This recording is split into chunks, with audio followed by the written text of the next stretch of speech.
주님께서 여러분과 함께 루카가 전한 거룩한 복음입니다. 그때에 예수님께서 어떤 마을에 들어가셨다. 그러자 마르타라는 여자가 예수님을 자기 집으로 모셔 드렸다. 마르타에게는 마리아라는 동생이 있었는데 마리아는 주님의 발치에 앉아 그분의 말씀을 듣고 있었다. 그러나 마르타는 갖가지 시중두는 일로 분주하였다. 그래서 예수님께 다가가 주님, 제 동생이 저 혼자 시중들게 내버려 두는데도 보고만 계십니까?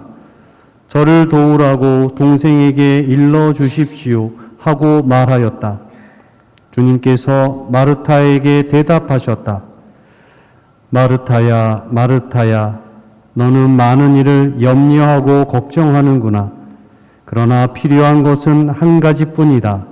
마리아는 좋은 몫을 선택하였다. 그리고 그것을 빼앗기지 않을 것이다. 주님의 말씀입니다.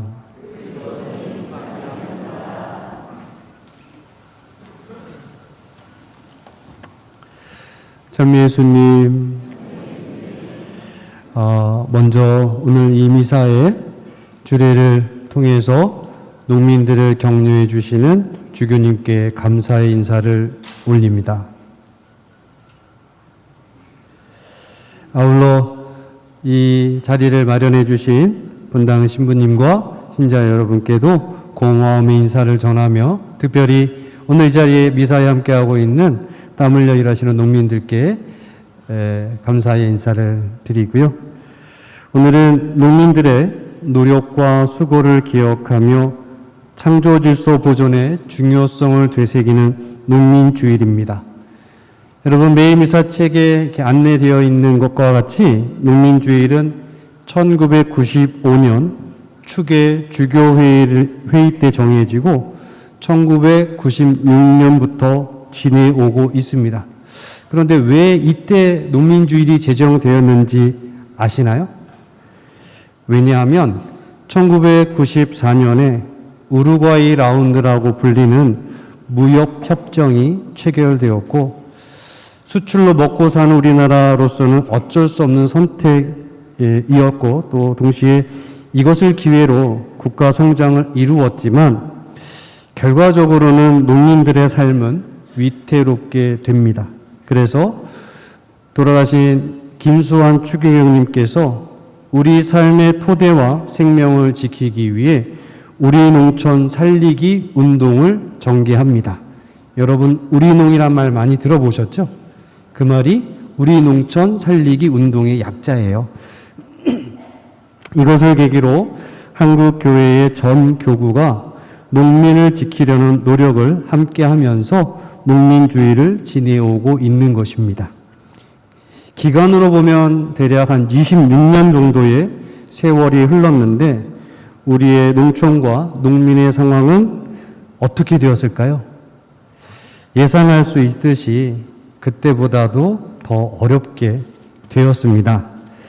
단순한 수치로만 본다면 2020년 기준 식량 자급률 45.8%, 그 중에 곡물 자급률 20.2%, 이 중에 우리가 주식으로 삼고 있는 쌀을 제외하면 우리 먹거리의 60% 이상을 수입에 의존해서 살고 있는 것이 현실입니다. 여러분 요즘 우크라이나 사태로 식량 안보 이런 말 들어보셨죠? 우리가 반도체 팔고 자동차 팔고 먹고 살지만 사실 그거 없어도 사는데 지장은 없는데 쌀이 없으면 식량이 없으면 큰일 나지 않겠습니까? 그것이 우리의 현실이라는 점이죠. 갈수록 농업 인구가 고령화되고 줄고 있으며 농지 면적도 줄어들고 있습니다. 마트에 가면 싸고 좋은 먹거리가 즐비하지만 그래서 먹거리 걱정에 대해서 그렇게 심각하게 여기진 않지만 정작 우리 삶의 토대요 생명의 근간인 농촌은 어찌 보면 소멸의 길을 걸어가고 있는 것이 아닌가 하는 생각이 듭니다. 커피 한 잔 3, 4천 원에 사 먹지만 밥 한 공기의 쌀값은 30년째 그대로인 250원 이내라고 합니다. 터무니없이 싼 가격에 처지고 있죠. 너무 암울한 얘기만 드린 것 같아요. 여러분 표정이 좀 어두워지셨는데 그런데 왜 이렇게 되었을까요? 저는 이 문제에 대한 해법을 오늘 복음 말씀을 통해 여러분들과 함께 나누고 싶습니다. 오늘 복음 말씀은 마르타와 마리아 이야기입니다. 예수님과 일행을 위해 분주히 일하는 마르타와 주님 발치에 앉아 그분의 말씀을 듣는 마리아가 등장하죠. 질문을 드릴게요. 여러분은 마르타와 마리아 중 누구의 편을 들고 싶습니까? 마리아가 잘하고 있나요? 마르타가 잘하고 있나요? 아니, 둘 다 잘하고 있나요? 사실은 제 질문이 잘못된 것입니다. 마치 이것은 아빠가 좋아, 엄마가 좋아하고 묻는 것과 같지요. 하지만 이렇게 질문을 드려봅니다. 신앙을 떠나서, 신앙을 포함해서 우리의 삶은 마르타에 가까운가, 마리아에 가까운가? 어떻게 생각하세요? 대답 안 하셔도 됩니다. 저는 마르타에 가깝거나 혹은 치중하고 있다고 생각합니다. 우리가 다 이해하고 있듯이 마르타의 목도 좋은 것임에는 틀림이 없습니다. 우리의 삶을 지탱하고 충실히 살기 위해서는 분주하게 활동해야 하지요. 그런데 문제는 균형, 밸런스의 관점에서 마리아의 몫을 채울 겨를이 없다라는 점이죠. 마리아 몫을 하기 싫어서 그것이 나쁜 것이어서가 아니라 좋은 줄 알면서도 그럴 겨를이 없이 마르타의 삶에 치중하고 있는 것은 아닌가. 흔히들 마르타는 활동 혹은 실천 생활의 상징으로 여기고 마리아는 관상 생활의 상징으로 여기는데 이 둘은 서로를 배제하거나 상반되는 것이 아니라 서로 보완하며 균형을 이루어야 한다고 말합니다.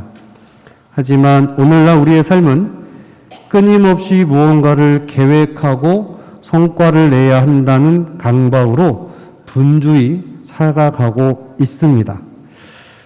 나의 의지와 상관없이 마르타의 삶에 치중하고 있는 것이지요. 과거에 비해 교통수단도 발달되어 우리는 엄청난 시간을 절약할 수 있는 시대임에도 현대인들이 가장 많이 하는 말은 시간이 없다, 바쁘다라는 말 아니겠습니까?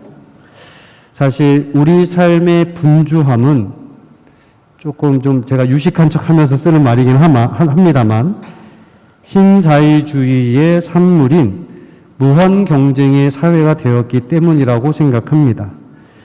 이런 경쟁 속에서 우리는 교묘히 조작된 욕망과 드러내지 못하는 불안감을 안고 분주함 속으로 달려가고 있다. 풀어 말하면 이 세상은 계속해서 무언가를 소유하라고 우리의 욕망을 자극하고 있고 동시에 한순간의 실수라도 나락으로 떨어질 수 있다는 두려움 때문에 마르타처럼 분주히 살게 되었다고 생각합니다. 그 결과로 우리의 영성이 고갈되고 내적 공허함이 존재합니다. 그래서 우리에게 마리아의 삶이 필요합니다. 고갈되어가는 우리의 영성을 다시 풍요롭게 채울 필요가 있겠습니다. 주님의 발치에 앉아 예수님의 말씀을 새겨 듣는 마리아의 삶을 회복해야 우리 삶의 균형을 되찾을 수 있습니다. 그러면 눈앞에 벌어지는 무한 경쟁의 소용돌이 속에서 나만 바라보는 것이 아니라 내 이웃을, 이 세상의 참 모습을 알아볼 수 있을 것입니다. 아무런 수고도 하지 않았지만 한 끼 식사를 할 수 있는 것은 땀 흘려 일하는 농부의 수고로움 때문이며 내 삶은 다양한 사람들의 도움과 하느님의 섭리로 이루어진다는 것을 바라볼 수 있을 것입니다. 그러면 그렇게 우리가 영성의 삶을 회복하면 애써 찾아봐야 하는 농민들과 농촌의 현실도 볼 수 있을 것입니다. 균형의 관점에서 마리아가 선택한 좋은 몫은 어쩌면 농부이신 하느님의 마음을 배우는 것이라 생각합니다. 농부의 마음으로 이 세상을 대하면 잠시 분주함에서 벗어나 넉넉한 마음으로 이 세상을 돌볼 수 있을 것이라 생각합니다. 그렇게 우리가 마리아 영성을 회복해서 균형감 있는 삶을 산다면 우리가 우리의 그런 아름다운 모습을 발견할 수 있지 않을까.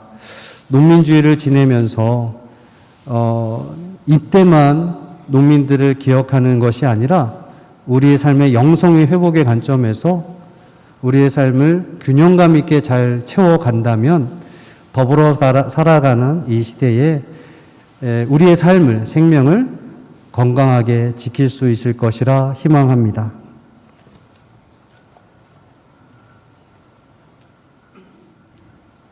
잠시 자리에 앉아 주십시오. 네, 공지사항 말씀드리겠습니다. 오늘 농민주일 교구 환농회 행사, 우리 미사와 행사가 같이 있는데요. 주교님께서 미사 주례해 주셨고, 이제 미사 끝나고 내려가면, 이제 주교님과 함께 내려가면 이제 장터가 있습니다. 예, 우리 농민들이 여러 가지 우리 농작물들 가지고 오셨으니까 이제 많이 구매해 주시면 감사하겠습니다. 다 쓰고 가세요. 네. 부탁드리고요. 간단히 공지사항 말씀드립니다. 대레사대학 봉사자 모집하고 있고요. 미사 PPT 제작 봉사자들도 모집하고 있습니다. 본당 이제 코로나 좀 이렇게 안정돼 가면서 봉사자들이 있어야 본당을 운영해 나갈 수 있습니다. 그래서 관심 가지시고 많이 응답 부탁드립니다. 청년부, 성가대, 전래부원도 모집합니다. 그리고 성가정 산악회 정기 산행 시작됐는데요. 7월은 충주 수안보면에 하늘제 트레킹이 계획되어 있습니다. 7월 23일 토요일 아침 6시에 성당 출발합니다. 본당 성령 기도회에서는 매주 월요일 10시 미사 후에 속성전에서 기도회에 갔습니다. 강사, 요일별 강사 일정 나와 있으니까 참고해 주시고요. 지난주에 전입해 오신 이명순, 미카엘라, 조주원, 야고보 환영합니다. 전입하신 분들은 사무실에서 교적 확인하시고 경무금 통장 교우패 받아가 주시면 되겠습니다. 이어서 우리 오늘 본당 찾아주신 농민들 간단히 소개하고 인사말 듣도록 하겠습니다.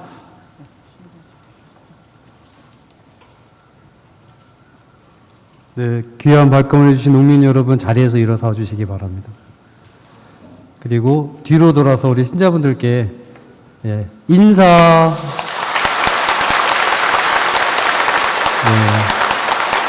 자리에 앉으십시오. 우리 사실 귀한 분이에요. 요즘 같은 시대에 관행농이라고 해서 일반 약 쓰고 그냥 막 때리 넣어가지고 키우는 방법이 아니라 생명을 지키면서 친환경으로 짓기 위해서는 정말 외로운 싸움을 해야 되는데 그 일을 해내고 계시는 분들이 아주 소중하신 분들입니다. 이분들의 대표인 회장님이 한 말씀 간단하게 청해 들어도 괜찮겠죠? 네. 듣고 싶으시죠? 네. 뜨거운 박수로 환영해 주십시오.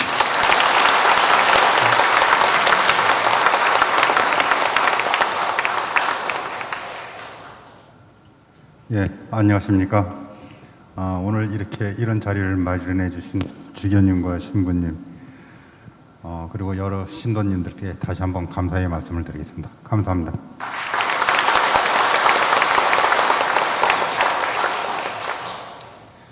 저희 가톨릭 농민회는 기후 변화와 환경 오염으로 인한 대응책의 일환으로 우리 농민회원 전체가 친환경 유기농법을 지향하고 있습니다.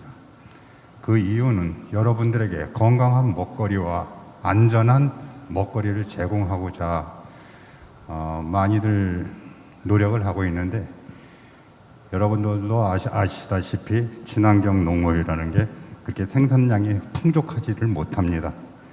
일부분에게만 공급을 해드리는 데 대해서 굉장히 죄송스럽게 생각하지만은, 앞으로도 지속적인 신도 여러분이 애정과 관심이 있으면은 저희들이 힘을 내서 지속적으로 생명농업이라는 가치와 목표를 달성할 수 있으리라 생각합니다.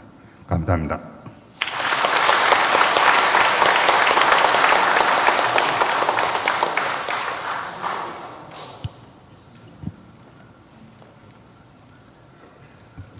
네, 모두 자리에서 일어나십시오. 오늘 창업 축복을 드리겠습니다. 주님께서 여러분과 함께 온갖 위로의 원천이신 하느님께서는 이 교우들의 하루하루를 평화롭게 하시고 은총을 베풀어 주소서. 온갖 시련에서 언제나 이 교우들을 구하여 주시고 하느님 사랑으로 그 마음을 굳건하게 하여 주소서. 희망과 믿음과 사랑의 선물을 풍성히 베푸시어 이 교우들이 이 세상의 삶을 성실하게 마치고 영원한 행복에 이르게 하여 주소서. 전능하신 천주 성부와 성자와 성령께서는 여기 모인 모든 이에게 강복하시어 길이 머물게 하소서. 아멘. 미사가 끝났으니 평화로이 가십시오. 파견성가 401번입니다.